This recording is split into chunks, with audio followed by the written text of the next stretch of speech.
de receber a honra e a glória, a força e o poder ao Rei eterno, imortal, invisível, mais real. A Ele ministramos o louvor. Coroamos a Ti, ó Rei Jesus, coroamos a Ti, ó Rei Jesus,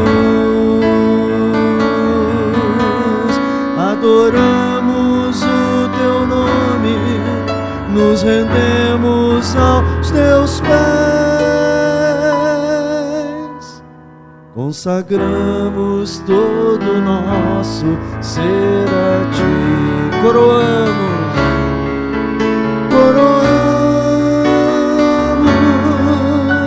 a Ti, ó Rei Jesus, coroamos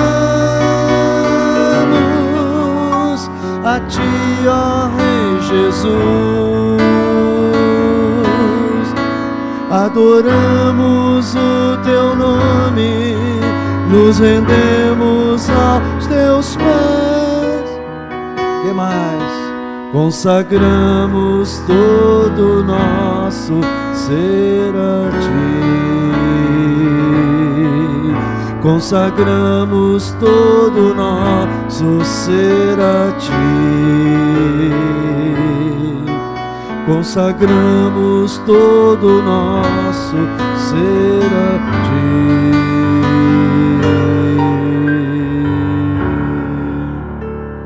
Pai, ajuda-me a ministrar a Tua palavra nesta noite, que ela seja espírito e vida para a glória do Teu santo nome.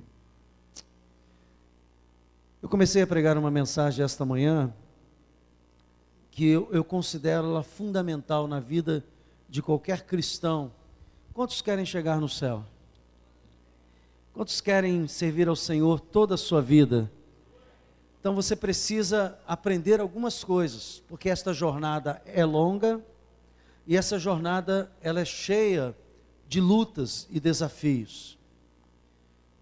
Quando nós aceitamos a Cristo, debaixo daquele gozo e daquela alegria, eu me lembro do dia que me converti, eu chorava muito, eu sentia uma paz profunda no meu coração. Eu fui para casa naquele dia, parecia que eu pisava nas nuvens, porque um fardo, um peso tinha saído do meu coração, e eu encontrei a paz em Jesus, encontrei o perdão em Jesus, e aquilo foi tão maravilhoso que eu não tinha expressão. Eu cheguei na minha casa, eu fiquei sentado no meu quarto, quieto, porque a presença de Deus ainda, mesmo em casa, no meu coração. E os primeiros dias de fé foram dias maravilhosos, respostas maravilhosas de oração, respostas grandiosas. Como eu torcia para chegar a hora do culto, eu ficava contando o dia do culto. Eu matei aula 3x4, às quartas-feiras, na minha igreja tinha culto no meio de semana, e eu quase fui reprovado, porque quarta-feira eu tinha mais prazer em estar na casa de Deus do que em qualquer outro lugar. Quantos tiveram isso no princípio da sua fé? Esse pastor, foi uma loucura, é uma paixão louca. Quando Jesus entra na nossa vida, e os primeiros tempos, o chamado primeiro amor, ele é fabuloso. Mas a verdade é que o tempo passa, você começa a ter que conciliar essa vida espiritual com a vida material, com a vida como um todo, com as lutas. E aí você vai sofrendo um desgaste espiritual. E muito daquela alegria, daquele gozo, que são coisas similares, gozo, alegria, prazer, vai sendo que diluindo, e você vai ficando um pouco mais religioso, e você vai cumprindo as suas, entre aspas, obrigações, mas já não sente aquele prazer. Então, alguma coisa ficou pelo caminho, alguma coisa se perdeu nessa caminhada, alguma coisa deixou de nos motivar, de nos alegrar, de nos fazer aquele motor da presença de Deus. E eu disse que uma das coisas, comecei a pregar esta manhã, que coopera para isso é quando você perde o prazer em Deus. E você tem que retomar este prazer em Deus. E muito deste prazer se perde por causa de uma luta que nós travamos dentro de nós mesmos, que o apóstolo Paulo, com muita propriedade, ele relata aqui em Romanos, capítulo 7, versículo 15 a 24. Abra sua Bíblia lá, porque é importante você entender que essa luta dentro de nós, ela vai trazendo um desgaste que nos faz perder coisas preciosas. E uma das coisas que muitas pessoas já perderam nessa jornada é o prazer de estar na presença de Deus, sem a preocupação de nada pedir, sem a preocupação de nada ter, simplesmente de agradar ao seu Deus, ao seu Senhor. Então, aqui em Romanos capítulo 7, versículo 15 a 24, Paulo, ele consegue identificar uma das coisas que roubam de nós o prazer em Deus. Ele diz assim: porque nem mesmo compreendo o meu próprio modo de agir. Paulo, ele é sincero e diz assim: caramba, acontece um negócio dentro de mim que eu não sei explicar muito bem, pois não faço o que prefiro, e sim o que detesto. Eu tenho um pensamento bom, quero fazer uma coisa boa, e quando eu penso que vou fazer uma coisa boa, estou eu fazendo uma coisa errada. Um dia desse, só para você saber, terminando o culto, um irmão pedindo socorro, disse assim: pastor, eu tenho uma crise, porque às vezes eu estou alegre, estou feliz, e vem um turbilhão de pensamentos ruins, pensamentos da velha criatura, pensamentos que não são pensamentos de Deus, e aquilo naquele momento que vem me entristece, me joga para baixo. E eu disse assim: você está descobrindo que há dois seres dentro de você, um que ama o mundo e o pecado, e o outro que ama a Jesus, o céu, a vida eterna, os valores espirituais. Você está começando a descobrir que esta briga, que é essa aqui que Paulo está identificando. Então ele continua aqui no versículo 16 dizendo assim: ora, se faço o que não quero, consinto com a lei que é boa. Ok? Se faço o que não quero, consinto com a lei que é boa. Porque a lei diz, se não houver lei, eu não sei o que é certo e o que é errado. É a lei que define, irmãos, o que é certo e o que é errado. Tanto é que não havendo lei, não há pecado. Não havendo lei, não há crime. É um dos fundamentos do direito. Por exemplo, ninguém comete crime se a lei não o disser que aquilo é crime. Por isso que o crime tem que ser tipificado, tem que ser especificado. Então, ora, se faço o que não quero, consinto com a lei que é boa. Neste caso, quem faz isto já não sou eu, mas o pecado que habita em mim. Então, eu vejo que quando eu faço essas coisas, eu percebo que o pecado habita em mim. É a primeira constatação. O pecado habita em você. Mas nós vamos aprender esta noite que o pecado não domina você. Amém? É diferente. Porque eu sei em mim, isto é, na minha carne, não habita bem nenhum, pois o querer o bem está em mim, não porém o efetuá-lo. Porque não faço o bem que prefiro, mas o mal que eu não quero, o quê? Esse faço. Mas se eu faço o que não quero, já não sou eu quem o faz, já não é esse homem espiritual que faz, sim quem? O pecado que habita em mim. Então, ao querer fazer o bem, encontro a lei de que o mal reside em mim, porque no tocante ao homem interior, aí ele está falando assim, neste homem espiritual, tenho prazer o quê? Na lei de Deus. Mas vejo nos meus membros outra lei, que guerreando contra a lei da minha mente, me faz prisioneiro da lei do pecado que está nos meus membros. E ele desabafa, Em algumas versões diz, miserável homem que sou, desventurado homem que sou. Quem me livrará do corpo desta morte? Quem vai me livrar disso? E ele diz, graças a Deus por Jesus Cristo. Diga, graças a Deus por Jesus Cristo, que pagou o preço. E através dele, eu não tenho mais que ser condenado. Mesmo o pecado habitando dentro de mim, eu não estou condenado. Porque diga, nasceu uma nova criatura, criada em Deus, que ama Jesus, que ama a palavra, que quer ir para o céu. Diga glória a Deus. Se essa criatura está aí dentro de você, glorifica ao Senhor. Se há uma criatura que ama ao Senhor, glorifica aí agora.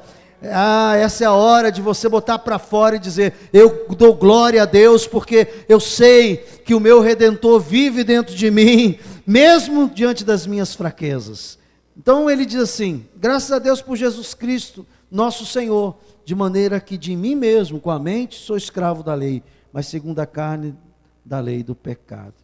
Eu falei algumas coisas, eu não vou pregar o que preguei esta manhã, eu aconselho você a entrar no site da igreja e ver a mensagem que foi pregada esta manhã, mas eu preciso aqui fazer uma conexão para o que eu vou falar esta noite. Primeiro, existe essa guerra traz angústia, tristeza e desânimo, e o inimigo coloca a coisa de tal forma na nossa mente, de que parece que você que está bolando. Eu disse aqui esta manhã, a maioria dos pensamentos sujos, dos pensamentos pecaminosos que você tem na mente, são sugestões do diabo, não nasceu do seu homem espiritual, nasceu da conexão da sua carne com Satanás. Dá para você entender isso? Diga amém. Então, põe isso na sua cabeça, você não tem que se autoflagelar porque teve um mau pensamento, você tem que dizer assim, bom, eu não posso evitar que esses dardos inflamados do inimigo venham na minha mente, mas eu posso não permitir, dizer não, você não vai continuar fazendo a minha cabeça. Dá para entender isso? Diga amém. O pensamento vem e você diz, não, sai em nome de Jesus. Pastor, até quando? Até chegar no céu, porque neste mundo, disse Jesus, tereis aflições, mas tem de bom ânimo, ele venceu e nós, através dele, somos mais que vencedores. Diga glória a Deus. Então, eu estou tentando dizer para você, que mesmo aceitando Jesus, você não vai viver num mar de rosas, porque você passa a ser alvo dos ataques constantes do diabo, e você tem que estar preparado, de tal forma, que esses ataques não te desgaste tanto, a ponto de você perder o prazer em Deus, amém? É isso que eu quero aqui atacar. Depois, eu também falei algumas coisas, que Deus criou o homem com características diferentes dos demais animais, que Deus criou o homem um ser moral. O que é um ser moral? Ser moral é aquele que ama, que odeia, que cria, que tem valores invisíveis como alegria, prazer, medo. Esse ser moral que nós somos, os animais não são, porque os animais eles são pré-programados. Eles já nascem com cartão perfurado. Você lembra no tempo da loteria, quando perfurava o cartão, né? O ser humano, o animal, ele nasce perfurado, ele só vai poder latir, ele só vai poder miar. O cavalo sempre fará todo aquele processo que já está embutido no seu cérebro, no processo. O homem não. O homem é como um computador zerado, que vai ser feito pelas vivências, pela cultura, pela criação, por tudo que ele aprender. O homem está sempre pronto a receber mais conhecimento, mais entendimento e valores. Por isso, irmãos, que o homem se diferencia, ele expressa isso, ele escreve isso, ele realiza isso, ele fala isso. Então esse ser moral, que é o homem, ele não é apenas levado pela carne. Não é como o animal, embora alguns homens tenham agido no tempo de hoje, verdadeiramente como animais irracionais.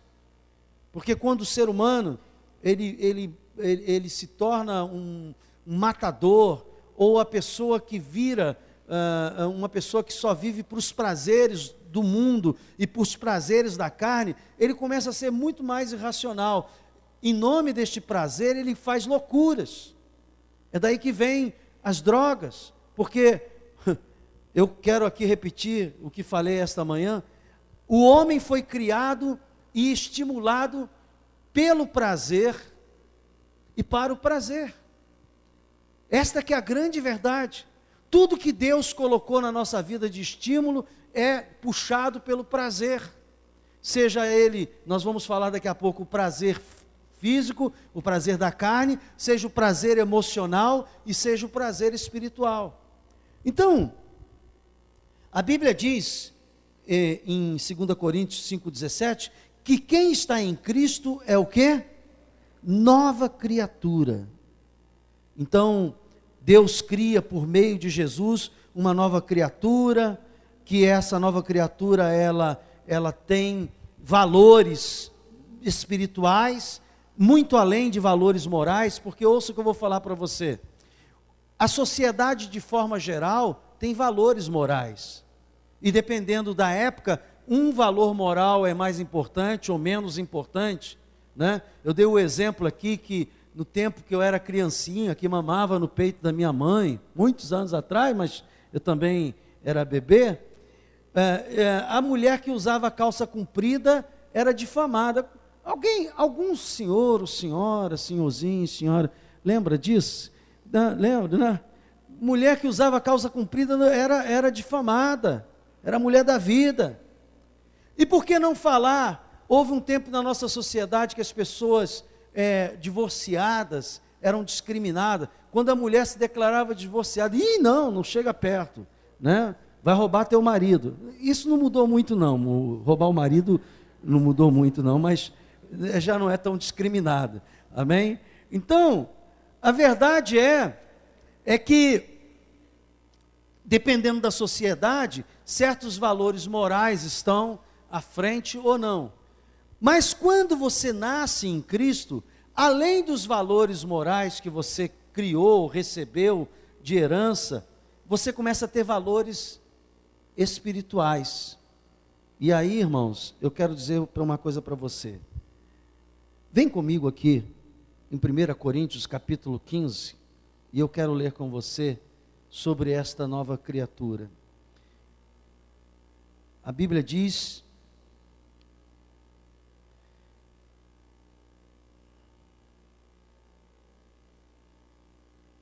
Primeira Coríntios, capítulo 15, versículo 45.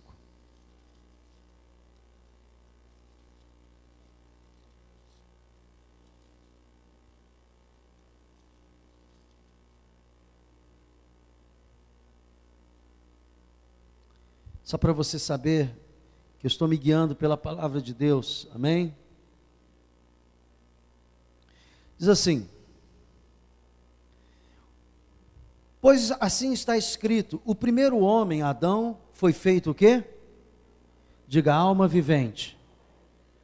Então, todos os seres humanos são alma vivente, amém? O último Adão, porém, é espírito o quê?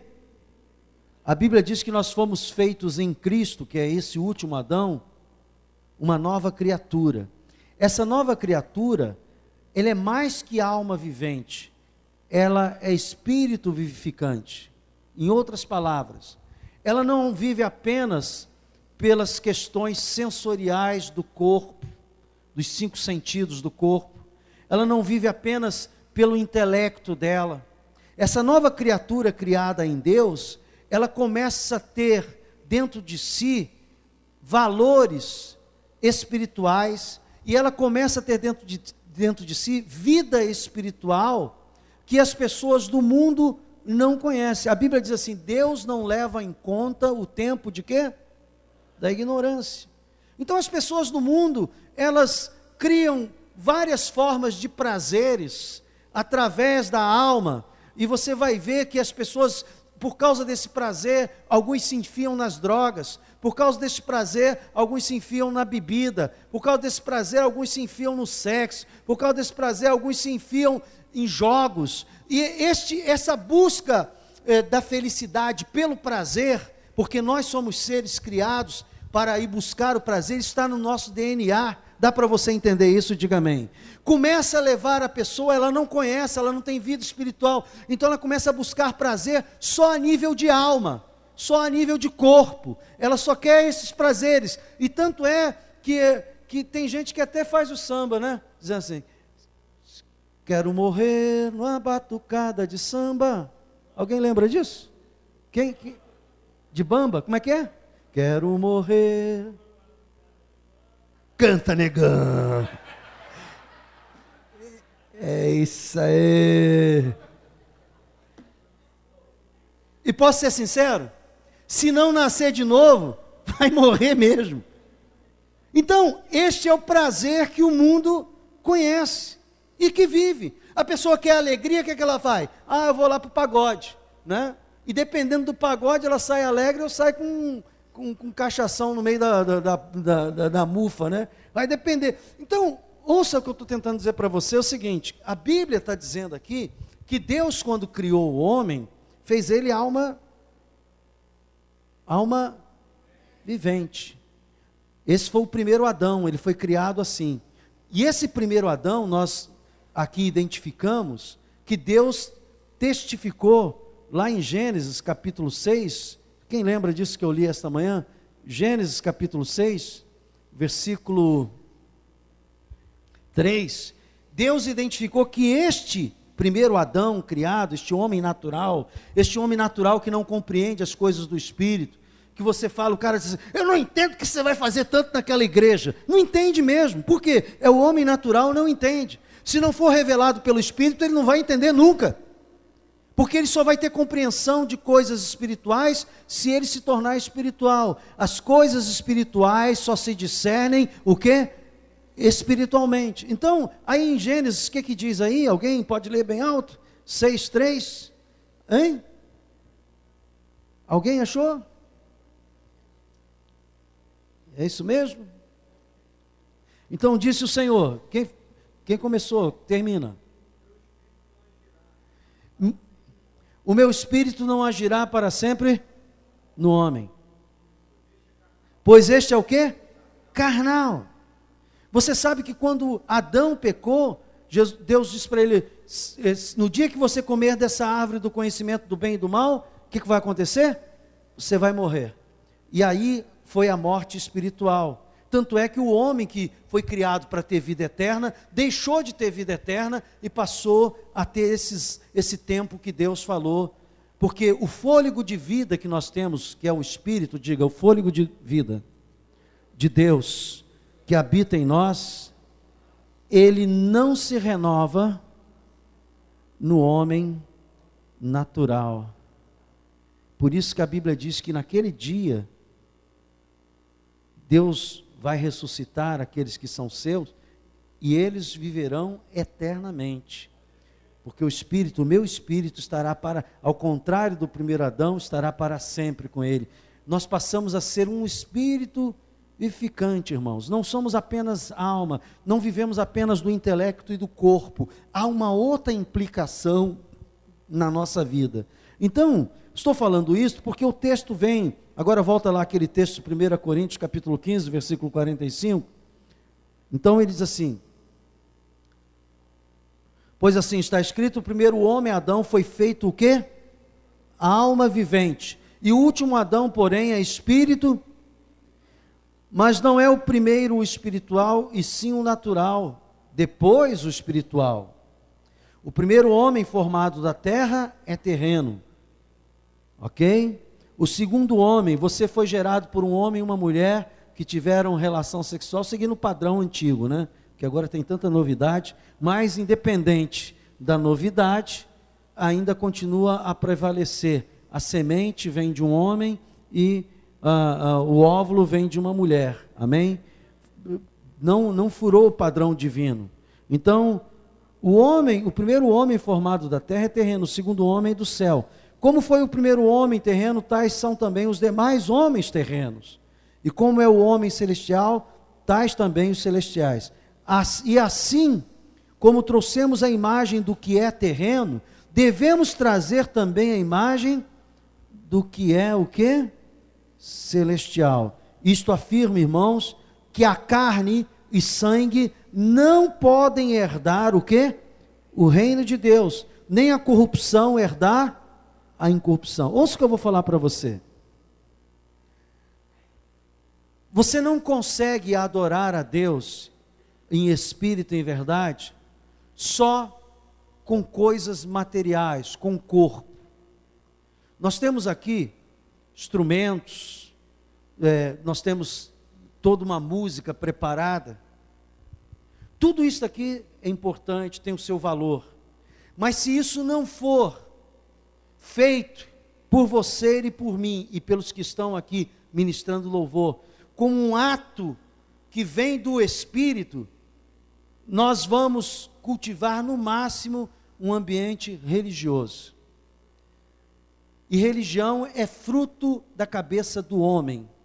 Religião é fruto do entendimento do homem. Jesus não veio pregar uma religião. Jesus veio pregar o reino de Deus. Um governo de Deus que nasce no nosso espírito através do Espírito Santo. Dá para entender isso? Diga glória a Deus.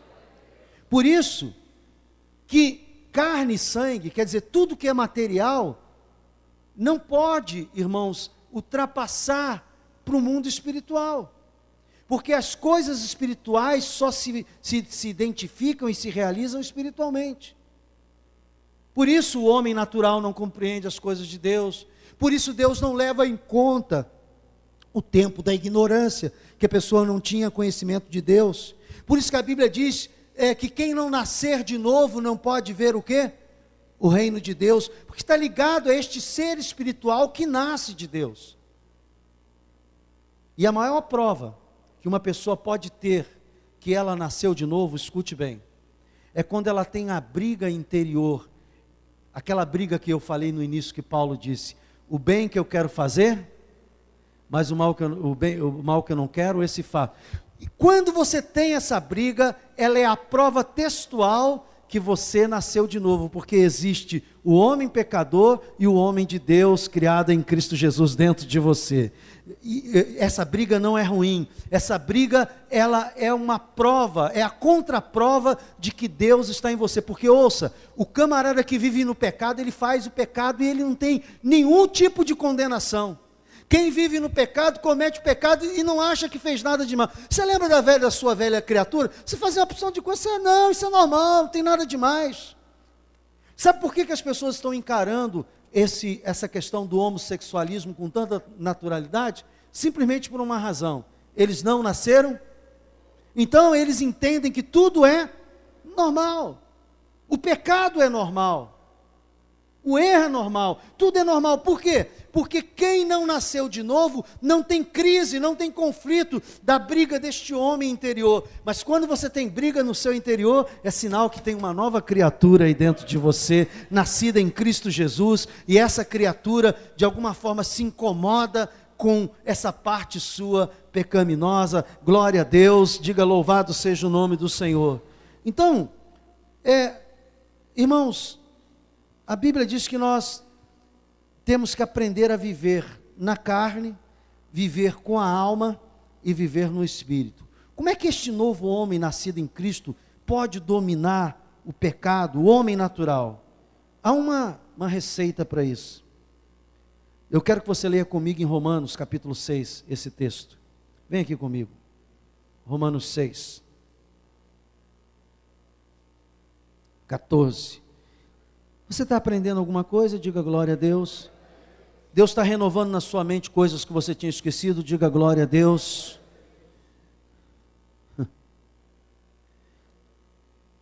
Versículo 12 diz assim: não reine, portanto, o pecado em vosso corpo mortal. Reinar significa dominar. A Bíblia está dizendo assim, olha, o pecado não seja o senhor da sua vida. A pessoa que o pecado é o senhor da vida dela, ela não nasceu de novo. Agora, isso não quer dizer que você não peque. Eu peco e você peca. Mas não é a proposta de vida nossa. Esses são acidentes por causa dessa carne que ama o pecado. Dá para entender a diferença? Há uma diferença entre eu ser submisso ao pecado, o pecado reinar na minha vida, e eu pecar por acidente. São duas coisas diferentes.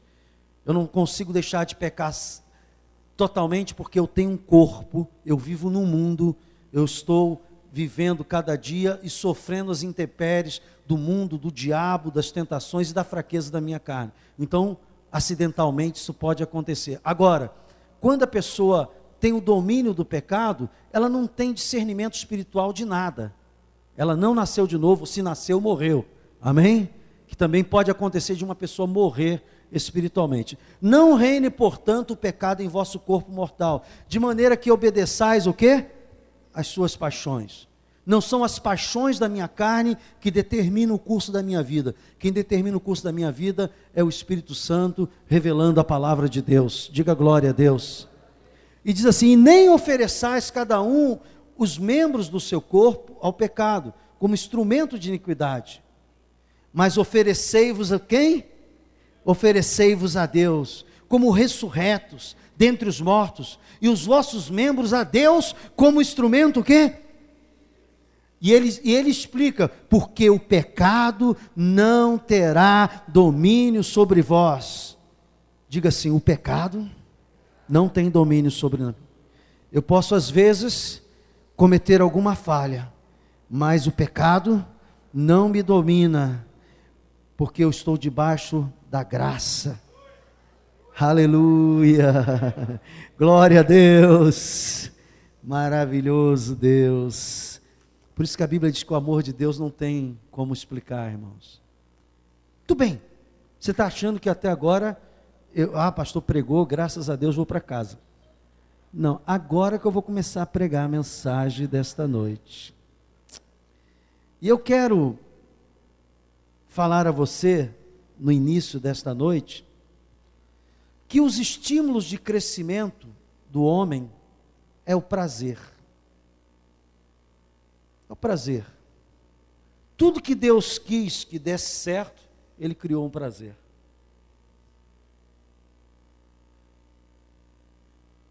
Se comer não desse prazer, hein? Comer dá prazer? Quantos acham isso? Hein?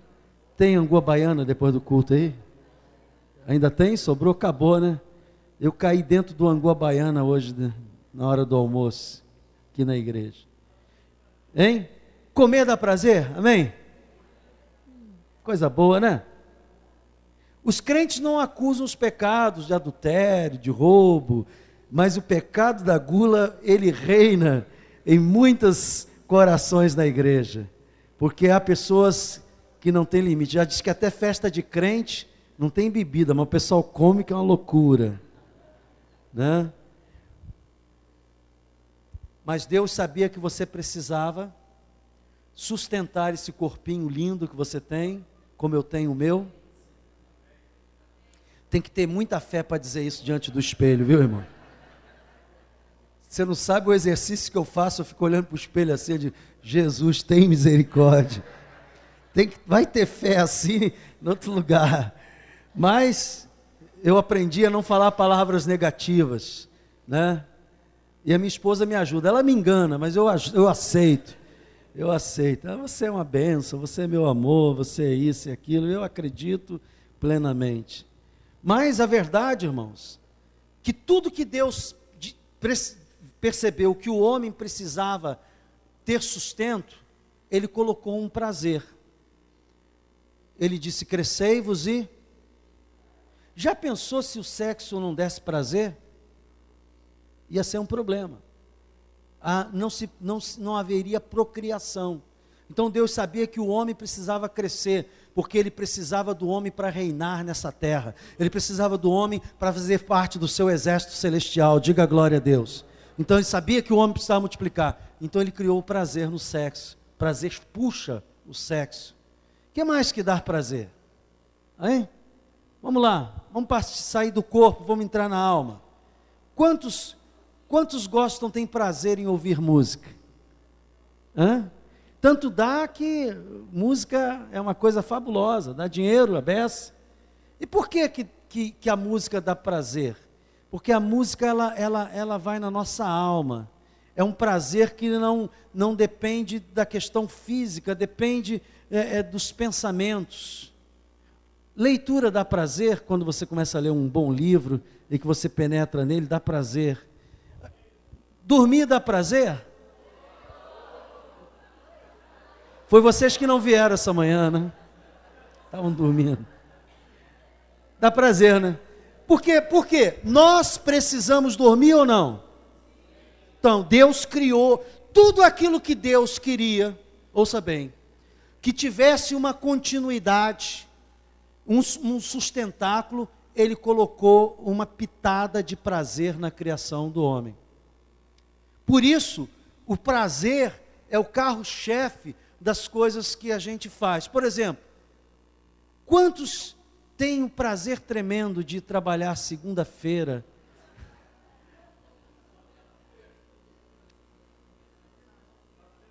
Você lembra quando Deus criou o homem? O homem não precisaria o quê? Trabalhar. O trabalho é uma punição. Irmãos, o homem foi criado por Deus, ele não precisaria trabalhar. Deus criou o homem, colocou ele lá no Éden e disse assim, olha, tudo te pertence aí, só não toca nessa árvore aqui, o resto.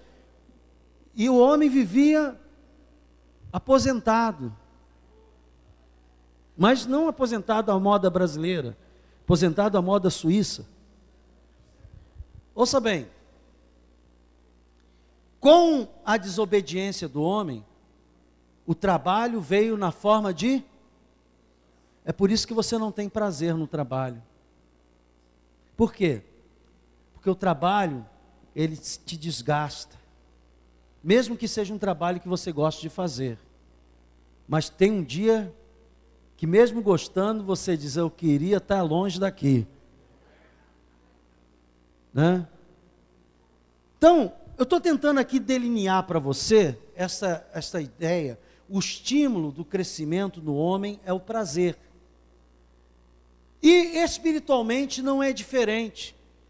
O crescimento do homem, o sustentáculo da vida espiritual do homem, está no prazer que ele encontra em Deus. Irmãos, para mim essa foi a grande descoberta, porque essa luz aqui está apagada. Queimou? Que coisa, hein? Você me tirou o prazer agora. Porque a gente vai ter que pagar já. Ouça bem o que eu vou falar para você. Deus criou uma forma de ter prazer nele. Mas você não consegue ter prazer em Deus de forma apenas com a sua alma, com o seu interior ou com a sua carne. Porque a Bíblia diz que os verdadeiros adoradores só podem adorar a Deus em espírito e em verdade. Então, dois elementos são fundamentais para você entrar neste prazer de Deus, nesta comunhão de Deus: o Espírito Santo e a verdade. Em outras palavras, a minha palavra é a verdade. Então você precisa da palavra e você precisa do Espírito Santo. Diga glória a Deus. Se você não tiver essas duas coisas, você não vai conseguir entrar no prazer de Deus. E são justamente essas duas coisas que mais Satanás impede a igreja de fazer, que é justamente meditar na palavra e ter momento de comunhão com Deus. Você vai perceber que a maioria das pessoas que não conseguem ter prazer em Deus é porque elas não têm tempo de dedicação a essa busca.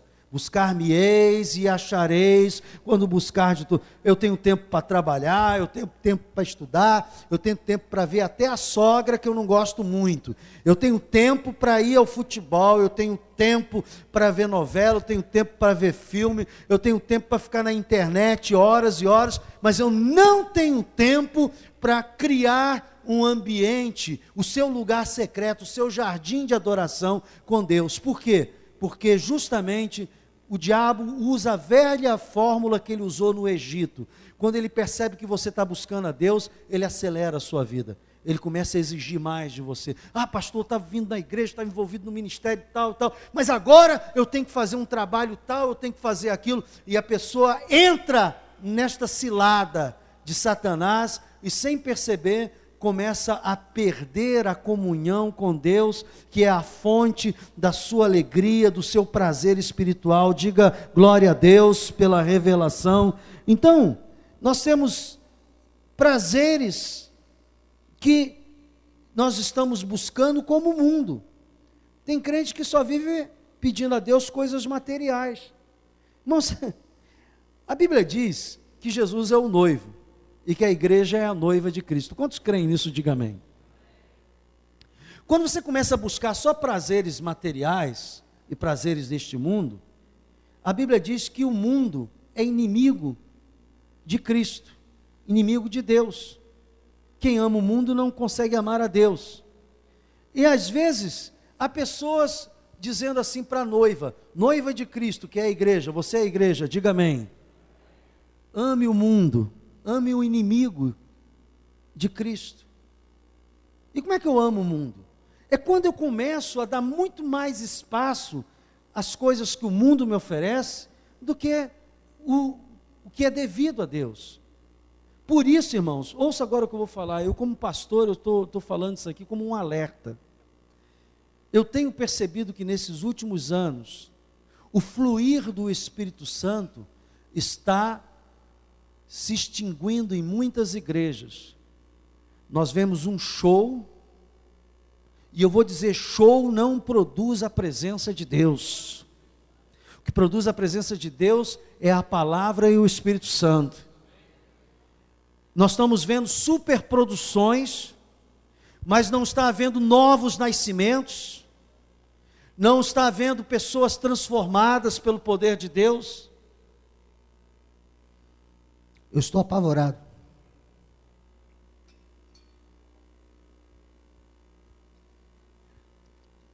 Eu estou apavorado.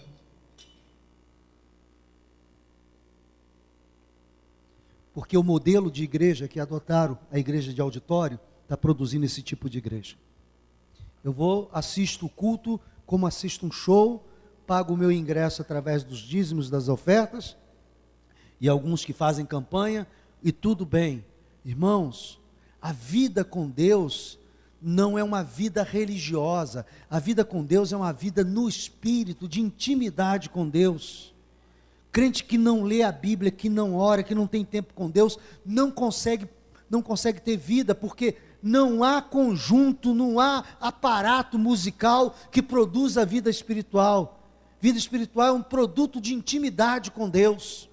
E por isso muitas pessoas começam a vir animadas, ficam animadas num tempo, daqui a pouco, cadê fulano? Não está mais na igreja, cadê Beltrano? Ah, está lá no pagode da esquina, cadê Beltrano? Ah, fulano não está mais na igreja, o que aconteceu?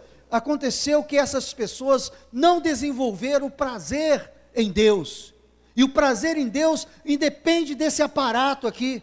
O prazer de Deus independe de você ter uma igreja bonita, um templo bonito. O prazer em Deus é fruto de uma intimidade sua, profunda com Deus.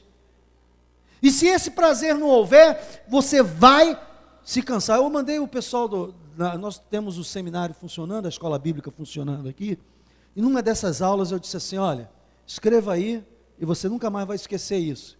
Se a religião não te decepcionou, um dia a religião vai te decepcionar. Porque religião não tem sustento para a vida espiritual. O que é religião? É esse aparato nosso aqui. Música, louvores, doutrinas, ensinamentos, respeitos, alguns até respeitos humanos demais. Essas coisas não seguram. O que segura é a sua vida de intimidade com Deus. E se você não tem, não adianta, irmãos. Não adianta, eu faço parte da equipe jovem, eu faço parte do ministério tal, mas a minha pergunta é, você tem tido vida com Deus? Porque esses ministérios que estão nas tuas mãos, se você não tiver vida com Deus, não vai adiantar absolutamente nada. Você vai cantar, o seu canto não vai produzir nada. Você vai orar, a sua oração não vai produzir nada. Você vai falar e a sua palavra não vai produzir nada. Simplesmente por uma razão. Porque é a vida com Deus que cria este poder de Deus, este prazer de Deus, essa unção com Deus. Então, eu quero dar um passo aqui adiante e dizer a você que há muitos tipos de prazeres na alma há pessoas que são viciadas em emoção. Olha o que eu vou falar para você aqui, parece até uma contraposição. Eu conheço pessoas que, se ela não sentir emoção no culto, o culto não foi bom. A emoção é a parte nossa do cérebro que fala, que nós chamamos de coração. Ouça bem o que eu vou falar. A Bíblia dá uma sentença para a emoção, que é o coração. Ela diz: o coração do homem é enganoso. E diz mais: terrivelmente corrupto. Então, emoção não é termômetro. E nós, pentecostais, nós que cremos na manifestação dos dons do Espírito, temos que ter muito cuidado, porque nem todo choro é presença de Deus, nem todas as palmas é a presença de Deus, nem todos os gritos é a presença de Deus. Às vezes é parte de um ritual religioso pentecostal. Eu vejo uma linguagem, eu até me excluo de usar certas linguagens pentecostais. Ô varão, ô isso, aquilo, porque parece que essa linguagem, ela se tornou, caiu num lugar comum, e as pessoas falam isso para demonstrar algum tipo de espiritualidade que não tem, e procura produzir isso dessa maneira. Alguns gestos que pessoas fazem tentando produzir, nada que é material, carnal, produz vida espiritual, irmãos. Vida espiritual só vem do Espírito. Não há nada. É como aquele macumbeiro que está lá na encruzilhada botando vela, galinha, não sei, querendo produzir alguma coisa espiritual.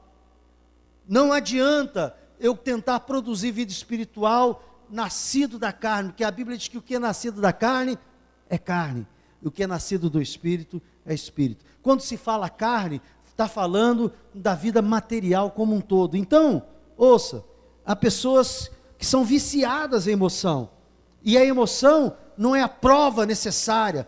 Às vezes eu até me emociono com a presença de Deus, mas não significa que a emoção é a presença de Deus. Muitas vezes nós temos prazeres de fazer o bem, né? Esse é um bem. Eu não sei se você gosta, mas eu acho que fazer o bem é um prazer maravilhoso. Quando você vê que você pôde abençoar alguém, aquilo parece que traz um descanso. Isso é maravilhoso. São prazeres. Mas você sabe que tem gente que tem até prazer de sofrer? Esse negócio de prazer é tão sério que tem os masoquistas, né? Tem pessoas que gostam de sofrer. Aqui no Rio de Janeiro, muita gente gosta de sofrer. Ser vascaíno é uma delas. Está vendo? Está vendo? Está vendo? Está vendo? Está vendo? Né? Está vendo? Peguei todo mundo na carne agora. Ouça bem o que eu vou falar para você. Tem pessoas que gostam de sofrer. Porque volta e meia ela está batendo cabeça no mesmo lugar que ela já deveria ter aprendido. Volta e meia ela, pum! Aí as consequências. A Bíblia diz que o fruto do pecado é o quê? Não, o pecado traz suas consequências. Não tenha dúvida quanto a isso. E muitas pessoas parece que têm prazer em sofrer. E quando eu falo isso, eu estou falando daquelas pessoas que já fizeram do sofrimento uma forma bonita de viver. Tem gente que até se emociona, vê as lágrimas nos olhos. Vou confessar uma coisa pública aqui para você. Lágrimas nos olhos me irritam profundamente. Para mim, lágrimas significa fraqueza. Eu não gosto de chorar e hoje choro mais do que eu acho que eu deveria. Porque lágrimas para mim têm outro significado. Mas tem gente que acha bonito, que acha importante todo mundo ter peninha dela, coitadinho, e aquilo. Tem um certo prazer nisso. Não sei se você conhece pessoas assim, eu já conheci. Mas tem um outro tipo de pessoas que, em nome do prazer, se torna até uma pessoa cruel, que são os psicopatas. Eu não sei se você sabe, mas o psicopata é aquela pessoa que você olha para ela, ela é uma pessoa normal. Só o convívio com ela, você vai perceber que ela realmente é um psicopata. Porque o psicopata tem um problema de ordem mental, uma doença, um defeito de fabricação, que ele não sente culpa. Por isso ele é capaz de fazer as maiores atrocidades e não ter nenhum ressentimento. Ele não sente culpa. Ele não tem sofrimento por causa dos outros. Ele considera as pessoas como bonecos a serem manipulados segundo a vontade dele. O psicopata é assim. É uma doença mental real. E normalmente o psicopata, ele se apresenta muito bem. Ele é aquela pessoa agradável, aquela pessoa que você olha e diz, puxa, que pessoa e tal. E só o convívio. O psicopata é um tipo de perigoso que busca prazer em ver a manipulação das pessoas. Então estou mostrando para você que esse assunto de prazer, ele vai até as raias da loucura. Eu conheço gente que buscando prazer acabou no crack, na vala, no poço. Conheço gente que buscando prazer dilapidou todos os bens que possuía. Eu conheço pessoas que buscando prazer destruiu toda a sua família. Então o prazer na dosagem errada, ele vai trazer transtornos e tristezas tremendas na sua vida. Por isso, irmãos, o equilíbrio do prazer é fundamental. O prazer em Deus, que eu chamo de prazer espiritual, o que é o prazer em Deus, pastor? Define aí para mim. Vou dar uma resposta para você. O prazer em Deus é o prazer experimentado pelo novo homem, nascido em Cristo, quando se vê diante do objeto da sua espiritualidade, da sua adoração, que é Deus, ou a sua palavra. Olha só, é o prazer experimentado. Você quer saber quando você tem prazer? Eu vou te dar um exemplo, eu tenho prazer. Eu começo a ler a Bíblia, e na medida que eu começo a ler a Bíblia, algumas coisas começam a saltar, uma compreensão mais profunda, aquilo alegra o meu coração. Quantos têm este prazer? Então o prazer em Deus está naquele momento em que você o adora, naquele momento em que você o adora através da palavra, ou adora em espírito. E eu vou dizer uma coisa para você, se você quiser descobrir prazer em Deus, você tem que se conectar com a palavra de Deus, porque não há prazer em Deus fora da sua palavra. O primeiro contato seu para se aprofundar em prazer com Deus é a palavra de Deus. Veja aqui comigo o Salmo de número 1, primeiro Salmo da Bíblia, se não me engano, versículo 3, vem aqui comigo.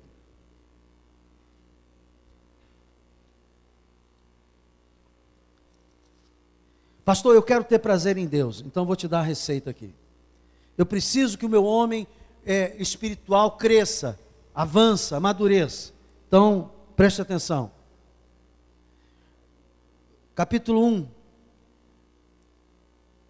Vamos ler o versículo 1, 2 e 3. E daqui a pouco a gente vai sair lendo a Bíblia toda, porque a gente começa a ter prazer no que a Bíblia está falando, a gente começa a ter alegria naquilo que a Bíblia está falando.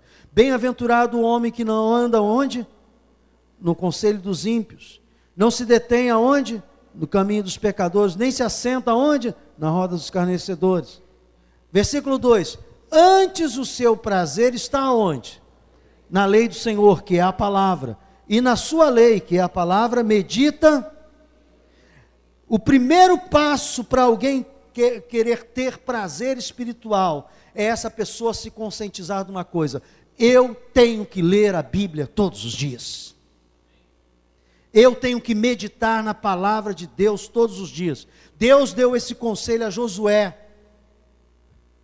Deus disse: olha, Josué, Moisés partiu e agora você assume aí a turma.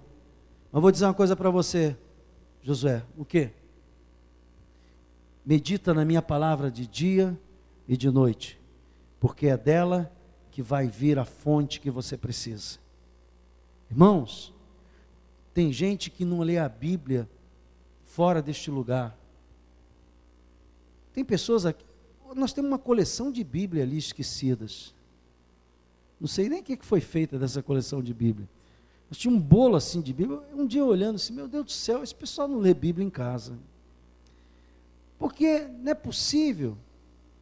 Tem pessoas que deixam a Bíblia aqui já para o próximo domingo.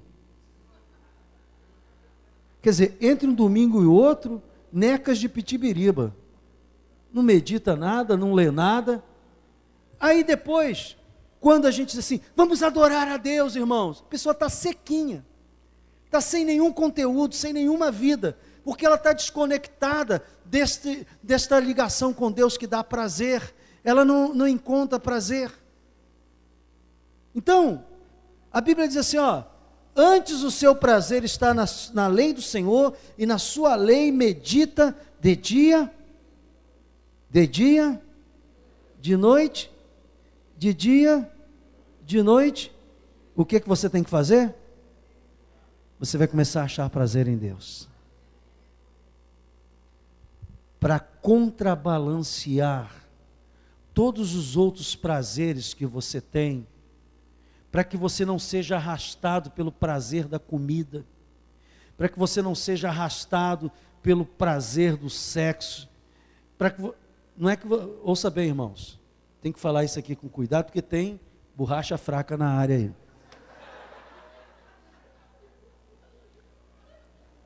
Tem que falar isso com ele, porque tem homem, você viu o pastor falar? Você só quer viver na carne.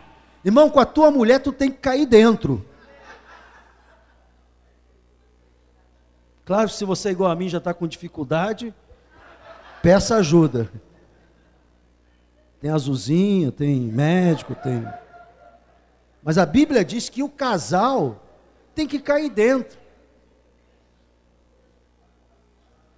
Tem homem porco que dói, irmãos. Homem que não lava as partes íntimas, homem que não toma banho, que vai para a cama mal cheiroso.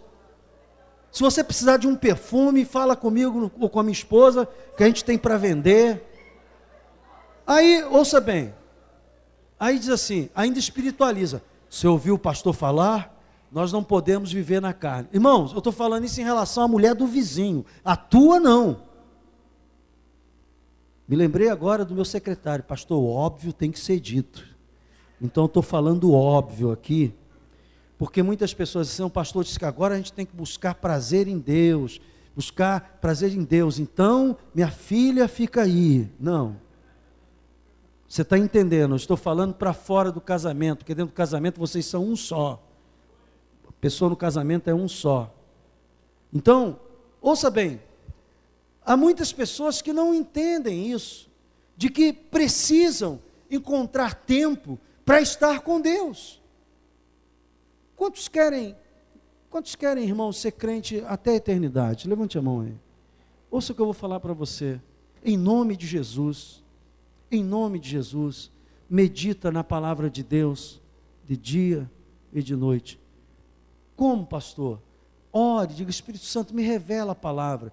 E você vai começar olha, eu vejo isso como se fosse favos de mel, vou lendo coisas, caramba, que coisa, tudo que você precisa nesta vida, tudo que você precisa de sabedoria, de orientação, de conduta, está nesse livro aqui, irmãos.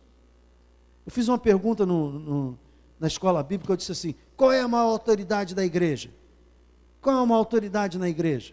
É o bispo, é o padre, é o pastor, é o apóstolo, é o sei lá o que, tem tanto nome doido por aí agora. Que mais? Quem é uma autoridade? Uma autoridade é o pastor. Não é não, uma autoridade é a Bíblia. A maior autoridade na igreja, irmãos, não é nenhum homem, é a palavra de Deus. E Jesus é a própria palavra. Diga, Deus é a sua própria palavra. Me mostra Deus, mostra a palavra de Deus, porque Deus é a sua palavra. Então a autoridade é Deus, como? Através da palavra. Põe isso na cabeça de vocês, porque tem muita gente se criando em nome dessa autoridade aí, humana, grega, que não nasceu, porque no reino de Deus a Bíblia diz, quem quiser ser o primeiro, que seja o último, quem quiser ser servido, que sirva. As regras do reino é completamente diferente das regras que estão se estabelecendo nas denominações, que estão se estabelecendo na igreja. Em nome disso tem gente se enriquecendo e fazendo loucuras aí. Mas ouça o que eu vou falar para você, a maior autoridade na igreja é a palavra de Deus revelada pelo Espírito Santo. Estou falando isto porque você vai receber da maior autoridade o alimento, o prazer, a alegria que você precisa. Prazer espiritual. Só para fechar, Romanos 7, 22, que nós já lemos, mas eu queria fechar só com esse versículo. Romanos 7, 22.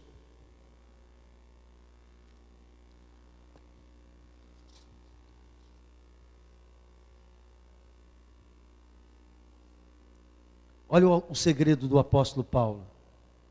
Ele diz assim: porque no tocante ao homem interior, qual era o segredo dele? Tenho prazer na lei de Deus. Gente, prazer espiritual se revela através de algumas práticas. Pela palavra, por meio dos louvores, a comunhão do Espírito Santo. Você precisa desenvolver prazer em Deus, senão você vai morrer, senão você não vai conseguir caminhar. Esse livro não é um enfeite na sua mesa ou cristaleira, esse livro é para comer. Aliás, há um texto na Bíblia que diz que Deus deu rolo ao profeta e mandou comer. Quando ele mastigou no primeiro momento, era amargo. O exercício de ler a Bíblia vai te custar algumas coisas. Ela vai falar de coisas que você precisa melhorar, de coisas que você tem que deixar. É amargo, é a espada que corta.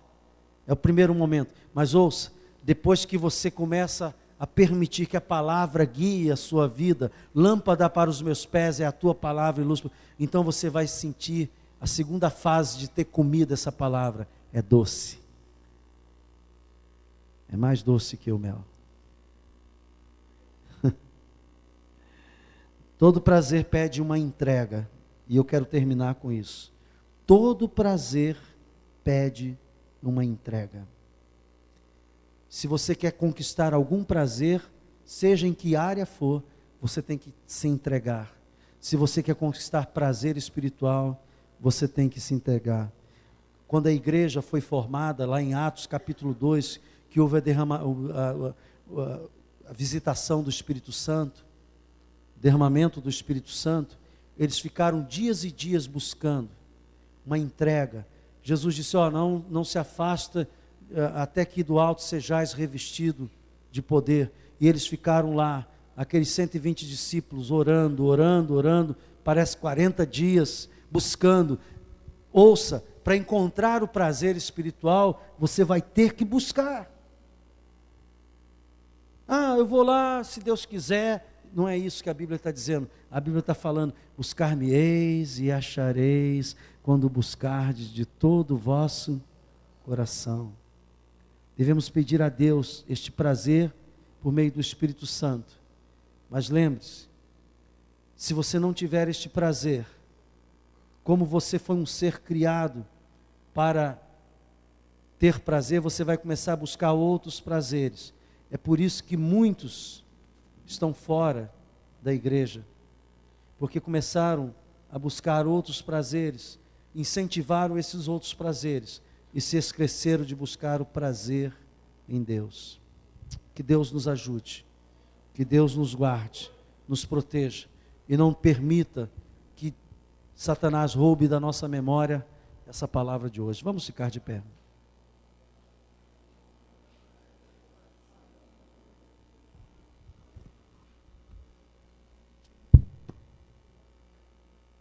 Diga assim: Senhor Jesus, eu tenho entendido nesta noite que se eu não tiver prazer em Ti, se eu não tiver fome de Ti, eu vou morrer espiritualmente, ó Deus. Por isso diga: Senhor, me dá fome de Ti, me dá prazer na Tua presença. Diga: Senhor, que os outros prazeres não ocupem o lugar que é devido, Senhor. do prazer da tua presença. Diga: Espírito Santo, eu te convido a assumir o primeiro lugar na minha vida, controle do meu coração. Diga: Senhor, a tua mente seja a minha mente, Senhor. Senhor Jesus, eu quero ter a tua mente. Diga: Senhor, os teus pensamentos não são os meus pensamentos do homem natural, mas a tua palavra diz que este homem nascido de novo, esse Espírito vivificante está dentro de mim, Senhor, e eu posso ter a tua mente. Aleluia. Oh Jesus, enche o meu coração, Senhor. Não permita que eu saia daqui e esqueça isto, Senhor. Que eu comece a gastar tempo, Senhor, em buscar este prazer da tua alegria. Pai, que os prazeres da carne sejam, Senhor, controlados pelo prazer da tua presença, Senhor. Diga: Senhor, eu não quero ser um homem carnal, mas eu quero ser um homem espiritual, Senhor, dominado por ti. Em nome de Jesus, me ajuda, Pai, me fortalece, quebra esses grilhões, em nome de Jesus. E que o povo de Deus diga amém e amém. Irmãos, vamos em paz. Deus abençoe todos vocês. Vem.